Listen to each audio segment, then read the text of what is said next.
Big boss హౌస్‌లోకి బ్రహ్మపుడి serial Kavya అయితే వచ్చేసింది. అయితే ఆ అమ్మాయి పేరు దీపిక రంగరాజన్ మనందరికీ తెలిసిందే. అయితే తను ఎంత యాక్టివో, ఎంత కామెడీ, మంచి టైమింగ్, ఫుల్ ఆఫ్ టాకటివ్ అమ్మాయో మనందరికీ తెలుసే కదా! అయితే ఇంక బిగ్ బాస్ హౌస్‌లోకి రాకముందే నిఖిల్, ప్రేరణ, అలా అవినాష్, గౌతమ్ వీళ్ళందరూ కలిసి తనతో ప్రోగ్రామ్స్ చేశారు. ఒక్క నబీల్ తప్ప అందరూ కూడా ప్రోగ్రామ్స్ చేశారనమాట.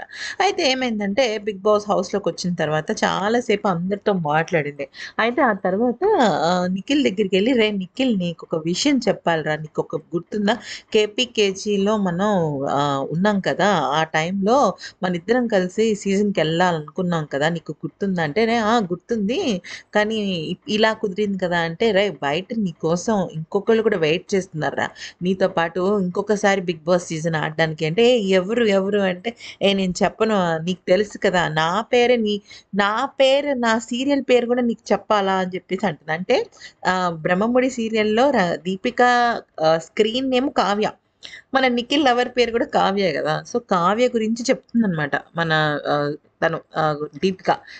తను చాలా బావుంది. తను చాలా యాక్టివ్ ఉంది. ఇప్పుడు వేరే సీరియల్ చేస్తున్నారు. మీకు కావాల్సిన వాళ్ళు చేస్తున్నారు. సీరియల్ చేస్తున్నారు. బావున్నారు. అందరూ బావున్నారు. మీరు ఆహ్, బ బిగ్ బాస్ హౌస్ నుంచి బయటకొస్తే అన్నీ మీకు మంచి శుభవార్తలే అనంగానే ఇంక పాపం నిఖిల్ ఎక్కడో ఆకాశం మేఘాల్లో తేలుతున్నాడనమాట. అంటే అనిపిస్తుంది కదా! ఎవరైనా కావ్య గురించి చెప్తే బావుంటుంది. యాక్చువల్లీ ఏంటంటే, ఇప్పటి వరకు వచ్చిన సెలబ్రిటీస్ ఎవ్వరు కూడా కావ్యకి అంత ఫ్రెండ్స్ కాదు. కొంత ఫ్రెండ్స్ ఉన్నప్పటికి కూడా అంత కాదు. కానీ ఇక దీపిక, కావ్య వీళ్ళందరూ కూడా 'స్టార్ మా పరివార్' ప్రోగ్రామ్స్‌లో పార్టిసిపేట్ చేస్తారు కదా! సో, నిఖిల్‌కి దగ్గర చెప్పేసరికి చాలా హ్యాపీ ఫీల్ అయిపోయాడనమాట నిఖిల్. మరి ఈ వీడియో నచ్చితే లైక్, షేర్ అండ్ సబ్స్క్రైబ్.